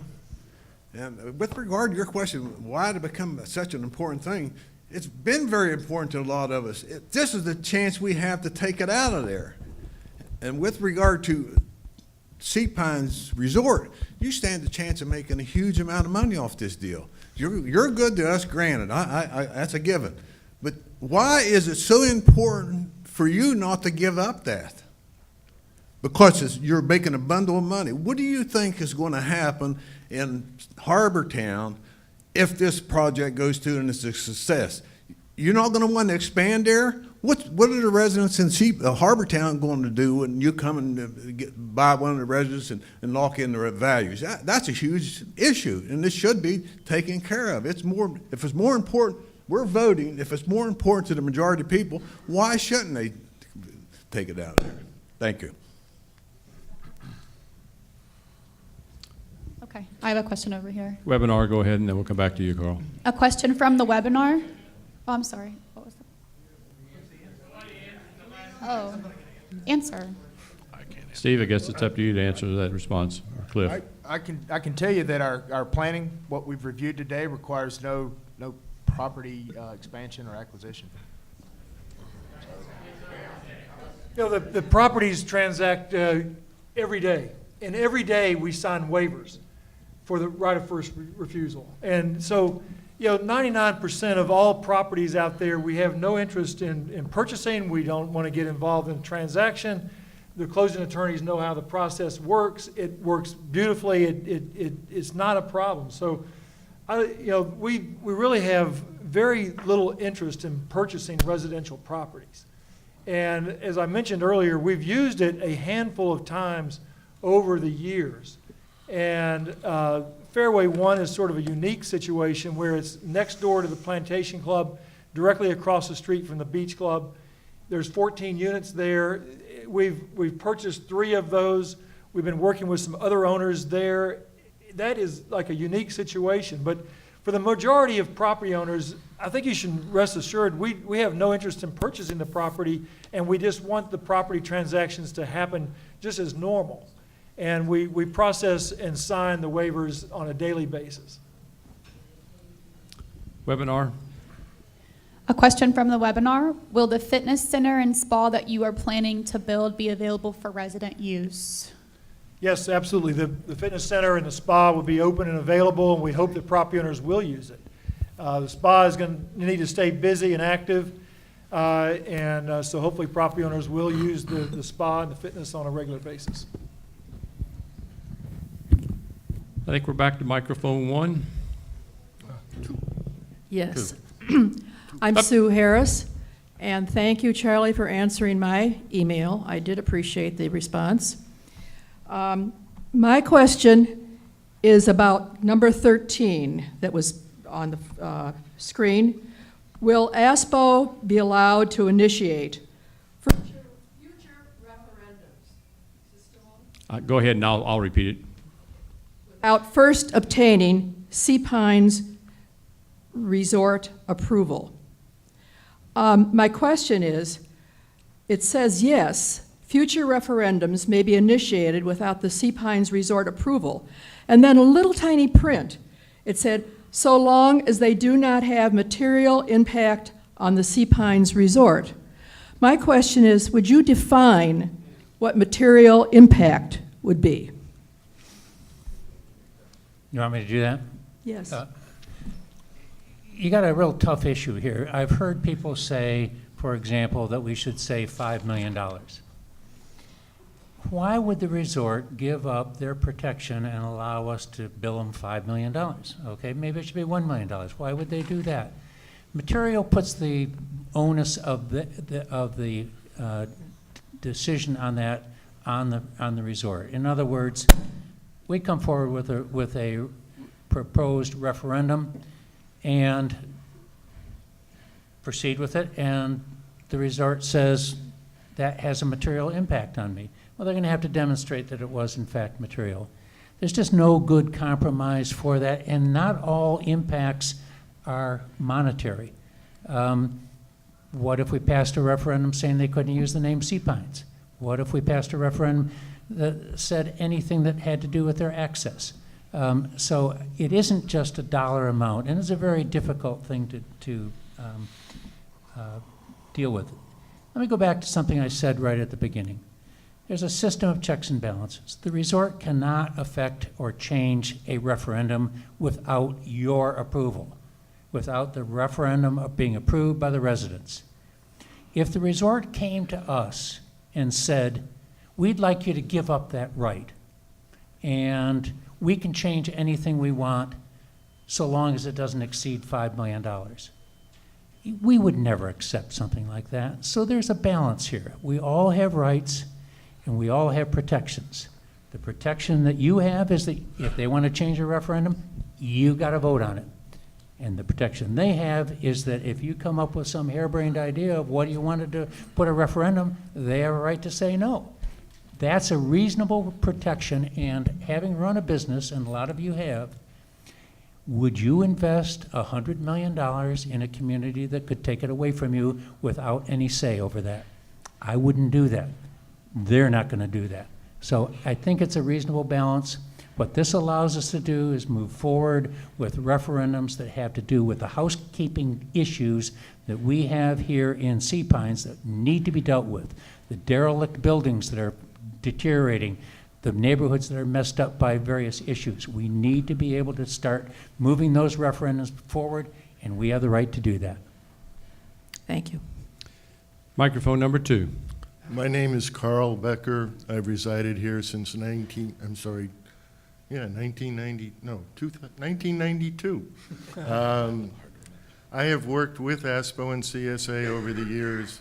My list of possible covenant amendments has a date of 2006 on it. I have negotiated with Steve. I have negotiated with Don Nelson about seeking to change covenants. And I must say that I think you have done a wonderful job. I am tired of listening to people opposed to everything the resort wants to do because it's not enough. We fought about the beach club, we fought about the parking lot, and over time, these things get done. They've been done in a wonderful fashion, and I think that we should have some tolerance for the resort's desire to expand the inn capacity. I would raise one question, and that is, you talk about ASPPPO having the right to initiate a referendum that doesn't materially affect the resort. I think that really should be that it will not veto the referendum unless it materially adversely affects the resort. So I think that perhaps is an oversight in the way you've put your presentation together. Lastly, I would really like to say that this $1 million, which nobody else has mentioned in the questions, When we were negotiating previously, we wanted the resort to do something. We didn't know what. Nobody ever came up at that point with $1 million contribution to the community. I do think that the people who have worked for the last 2 years to present this have done a heck of a job, and I would like us not to lose because there's 1 or 2 issues that we care about that haven't been taken care of in this. I think for the good of all, it's a compromise, and that's what we need to push forward. Thank you. Thank you, Carl. Amanda? Our next question from the webinar comes from Dolores. Will CSA continue to pay for resident access to the 2 remaining pools as well as the new pool that Harbourtowne, that you're discussing in Harbourtowne? Mark? The 2 pools that, the existing Harbourtowne pool and the pool at South Beach, we will continue to pay for until we don't have the right to pay for them anymore. And that's when the resort builds the new resort pool. We will not be offered that opportunity. Thank you, Mark. Microphone number 1. We have 10 minutes left. Go ahead. I'll be Rich. as quick as I can. Dick Matthews. I have 3 questions, I would say from constituents in Harbourtowne, but I think most of it has been addressed. So about the pool, the parking, and so on. So I guess the direct question to Steve and Cliff would be, are you proposing that we vote on the referendum without specific, without specifications of exactly where parking would be, if there was going to be any sort of a parking structure where it would be, and in particular, tree removal, and what trees would be protected or not protected? What would happen to the general look of Harbourtowne is the general question here. And would this all be done after the referendum? It would not be part of knowing exactly what would happen before asking for the vote. That's number 1. Second question is along the lines of what's the process of voting? And this is from me, this is not from the constituents. So my understanding originally was the board votes, then the ASPPPO members vote, then the general community participating property owners vote. Is that the process or not? Let's take the first question. Steve, you address the first one, and I'll go to Charlie for the second. Yes, Dick, I appreciate your comments. We don't have a plan for a parking garage. So the only changes we would make is just trying to expand the parking that we have, realigning the parking lots, and trying to improve the current surface parking. So there's no plan currently for a parking garage in Harbourtowne. Charlie, you want to address the voting process? Yeah, I'd like to address 2 things. The voting process is that the ASPPPO board has to approve by majority a change in the agreement, in the hotel agreement. So there's something called the hotel agreement. We're not going to do away with the hotel agreement. It will still be there. We're going to amend it from 60 rooms to an additional 90 rooms. So that's, the ASPPPO board has to approve that. The next question, which we've spent considerable time researching, is what role does ASPPPO play in the overall referendum? And what we plan to do at this point in time is have a separate ballot. In other words, there will be a ballot that goes out if you're an ASPPPO member, and you will vote that ballot. And it will have on it the question of whether or not you approve the amendment. If you're not an ASPPPO member, you still get to vote because it's a referendum and all property owners get to vote in a referendum. So in my view, it'll be a single ballot that is sent to ASPPPO members and a single ballot that is sent to CS or to all the other members, and they will vote once on whether or not they approve this. And it'll be executed, Dick, in such a way that it'll look just like the annual elections. The residents are used to receiving a yellow and a white ballot. So as I see it, you'll see when we put the ballots out, you'll get a yellow and a white ballot. You'll be voting as an ASPPPO member, assuming you're an ASPPPO member, and you'll be voting as a CSA property owner as well. Yeah, and I go on. This is a complicated thing. Nothing's simple here. So the ballots have to go out by mail, so that they will be a mailed ballot and returned by mail and counted by an independent third party. Over a 30-day period. Over a 30-day period. As it relates to the questions piece, what we handed out and what we said was available Q&A, this is a work in progress. The questions that were asked today that may not have been addressed in here, we'll be taking a look at. We will have future editions of this that are much more up to date based on what we're hearing from the community. You have a follow-up, Dick? Yeah, and I have another comment I want to make too, an important one.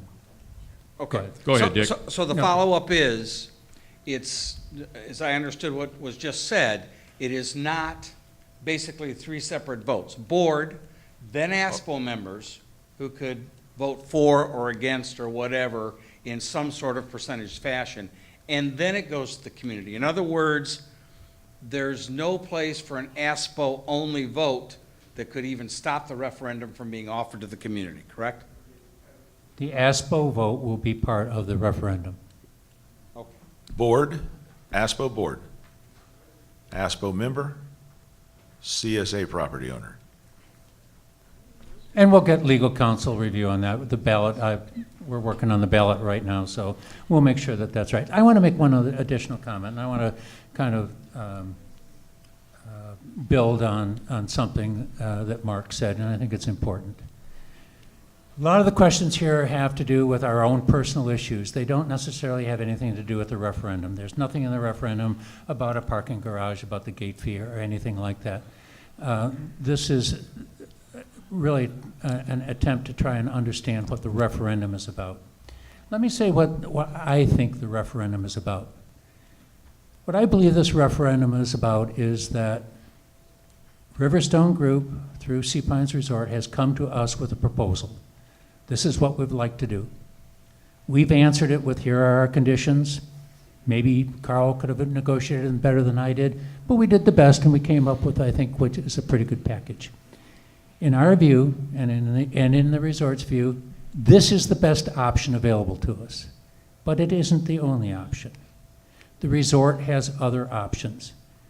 If this referendum fails, they're not going to stand still.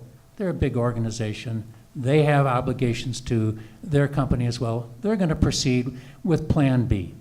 What is Plan B?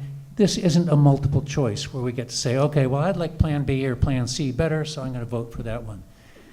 We have a one-time opportunity to accept a package. If you don't want the package, the world is going to change anyway. This is an aging resort. These facilities, some of the facilities we're talking about are falling down, CQ's among them. And those things are going to change. So you have an opportunity here to accept a package, or you have an opportunity to turn it down. If you turn it down, it doesn't mean that there won't be a parking garage. It doesn't mean there won't be a tennis court. It doesn't mean anything. And so it's a package that you need to evaluate as a package. And hopefully you'll see that it's a good thing for us. But it isn't the end. Let me just add one comment to Charlie's remark. As chairman of the Long Range Planning Committee, and as we've made public at the last CSA board meeting, our hydrology study shows that we need to be putting $1.6 million a year for the next 20 years into protecting your flooding potential issues. We don't have $1.6 million a year in our assessments going forward. We're not talking about enhancing the community, we're talking about protecting the community. This package that Charlie referred to gives us the opportunity to increase assessment dollars into the budget from potentially the commercial, from potentially the gate, from potentially the resort, and the $1 million bonus that's on top of that. All that means is that if that does fail, as Charlie elected to, and all those other issues go away, the gap between where we are and what we need and what we will be asking property owners to fill in to protect you is this big. If we can get the revenue stream going forward with more from the gate, from the commercial, from the resort, what we will be coming to you from will be less. Microphone number 2. I'm Christopher Cliff. We've been residents since 2001. I'd like to pick up on some remarks made by our colleagues on the podium today. And in particular, the last remark Charlie made said that there's a package on the table. And you either accept the package or you lose the package. The problem that I have with the package is it's an incomplete package.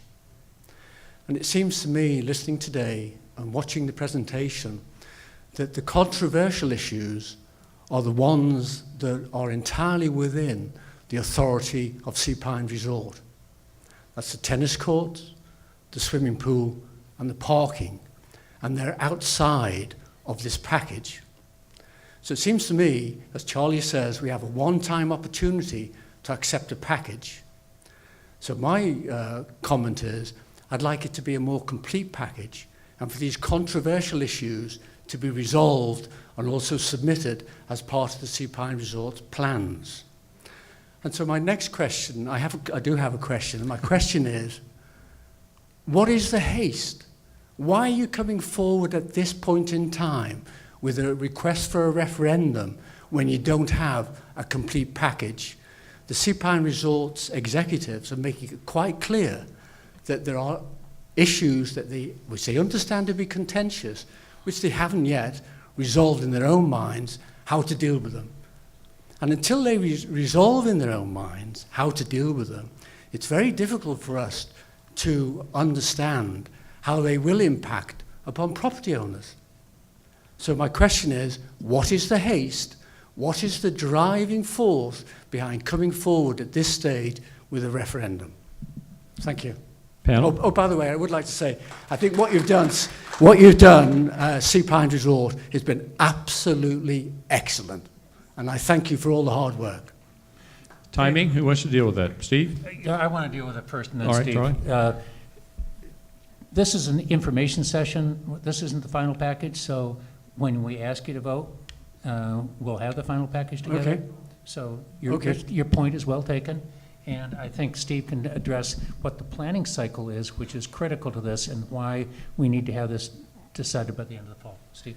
Well, as I mentioned, what we've worked on in the past few years is basically improving clubhouses, golf courses, and the beach club that needed to be improved. They greatly need to be improved. And now we want to try to add to the end to create this premier experience and to really propel us into the future. And we've been working on it. We think the timing is right. The economy is right. Our owner is agreeable to it, and we think it's a good time. We've got a year's worth of planning, engineering, and architectural work to do. So there's still a lot of time before you're going to see additional construction. And we're really excited about the future. And I just want everybody to keep in mind, all we're trying to do is add these 90 rooms to the end. There's a lot of issues that have been talked about, a lot of issues that are on the table, but we're just trying to do this improvement to the exciting improvement to the inn in Harbourtowne. That I very much understand, which actually gets me back to the core of my comment. The controversial issues are those outside of the 90-room addition. And it's those controversial issues that are getting so many people excited and raising questions and potentially delaying you achieving your objectives. So why not try and address the controversial issues and then put them to bed as well? That's all I'm actually saying. Yeah, and I think Charlie addressed the fact that this is a moving target. There are a lot of things that are still being considered. If you look at what was released at the ASPPPO board meeting, there are several items that were on that term sheet that are not on these term sheets today. So the bottom line is, as these individuals are continuing their conversation, what will come before the property owners to vote upon will be very specific as to what is available at the time of that vote going forward. Mike, I'm clearly not making myself clear. What I'm talking about as an incomplete package is the Sea Pines Resort proposals, not the term sheet that Charlie sent out. We could debate that all day long because there's some ambiguity in the wording, but so be it. Is the absence of a complete package from Sea Pines Resort, who clearly have a parent company to consider. And I think they understand that. I may have repeated it differently what you did, but I think the group up here understand exactly where you're coming from. Great. That's great. Thank you very much. That's all. Webinar. I have 11:32. The question from the webinar comes from property owner Fred. Has the capacity analysis been done to determine Sea Pines Road infrastructure can reasonably accommodate a request by 90 rooms? To the extent that we Sea Pines Resort adds the rooms, is the expectation that the increased traffic and congestion can be accommodated? Well, I think Steve mentioned earlier that they were in the midst of doing a traffic study. So that has not come forward. I'm sure it will. The way I wrap my head around this, so we're talking about 90 rooms at double occupancy is 180 people. If the room would, and if every one of them are driving, that's 90 vehicles. 90 vehicles. And I know every one of them are not going to be driving. They're going to be using some form of public transportation. So although I think there's some chance that there may be some additional traffic impact, my view without seeing their traffic study is it's going to be relatively insignificant. That we have issues in this community that affect our traffic on our existing roadways, on our leisure trails, that are far, far more important than the bit of traffic that might be generated off of 90 hotel rooms. It is 11:32. My question to the panel is that we are exceeding our time frame. Would you like to take one more series, or shall we close down? Well, I see three people. Why don't we deal with these three individuals? That was my thinking. Yeah. Let's go back. Oh, now we see four. I see people leaving. We'll go to microphone number one. Hi, I have a specific question about the tennis center. As everything else you've done, I'm sure it's not just going to be 12 tennis courts popped onto Lawton stables. It's going to be beautiful, and it's going to generate a lot more traffic in that specific area. So I am asking if you would please consider the traffic that's going to be generated there, because it's not only going to be additional people going to play tennis, but then there's going to be horses crossing the road, and there'll probably be more people coming through the back gate to access the tennis center. And so there's going to be a huge traffic impact within that area alone. So I don't know if it's a question or more of a request, but I'm asking you to please give special consideration to that area, because there is going to be an impact as a result of what I'm sure is going to be something quite nice. Thank you. There's a lot of planning needed there. Number two. We've had a lot of conversations and comments coming up. I just want to know, what are we going to be asked to vote on?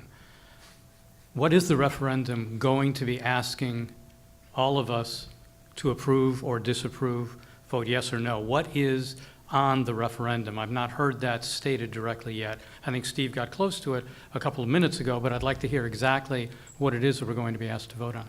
We'll publish that. We'll publish an actual referendum well in advance of the referendum, so you see exactly what it says. The basic issue is you have two issues. He wants you to summarize. Yeah, no, you have two basic issues the resort is asking for. They're asking for 90 rooms, and they're asking for the option to possibly put a tennis center in. All the other benefits that were on that sheet tend to be things that come back to the property owners. The only things that they're asking for are those two things right now, as I understand the referendum. So a lot of the other comments that we've heard, right of first refusal, all of those things, none of that is in play at the moment. Those are ancillary, as they were stated before, comments that are not part of anything that is being put forward by the resort at this time. That is correct. That's right. Those are individual property owners who are interested in having covenant modifications that have nothing to do at this point with what is on the table. Thank you. Webinar. Yeah, They just keep going. Last round, right here, last round. Yes, sir. Good evening. Steve, you mentioned introducing a appraisal feature to the first right of refusal. Do you anticipate trying to have that be binding? We would be willing to make it binding. We'd make it a benchmark for what the property values are, Bill. I mean, we're open to a lot of things there. And we'd like to talk with you further about that. Yeah, okay. Well, for you all, I have the distinction of being, I think, the only in the history of Sea Pines property owner who's had the first right of refusal exercised on him. And I received what Don, my neighbor, described as the lowball offer. So it's an important issue. And I think you also, to us, And I think you heard Steve say that the majority of the people wouldn't be affected. I mean, didn't expect to more than 90% might not be affected. Well, the reverse of that is 10% of you are going to be affected. And I think I encourage you to get yourself educated on the right of first refusal and what it does to your property owner rights. Thank you. Microphone number 2, second last question. Okay, my name is Rita Hungate. I've been coming to Sea Pines since 1974 and a property owner here now and currently a permanent resident. My question or my comment is a bit different than the others that have been expressed. We're all talking about quality of life for ourselves and people with whom we come in contact. If this proposal in the referendum goes through, the additional 90 rooms will require more people working in this hotel. Everybody there will want the highest quality worker imaginable. And where do you propose housing the people? What will be their transportation in and out of the resort if they're not housed within Sea Pines? Currently, there is a problem on in this island with having enough workers for Kroger's, Starbucks, a variety of commercial establishments, as well as housing. How do they get their transportation back and forth across the bridge? It's a really big problem. Do you anticipate anything at this point early on? And I know the devils are in the details, but these are later details. What do you anticipate doing here, and what have you done in other areas like Kiowa or others for this situation? Well, workforce is certainly a big issue with us. It's our number one challenge. We have a global effort in attracting the people that we need to operate the resort today, and we plan to continue with that effort and expand the number of people that we attract to come and work for Sea Pines. We will continue to offer housing for them and transportation to and from the workplace.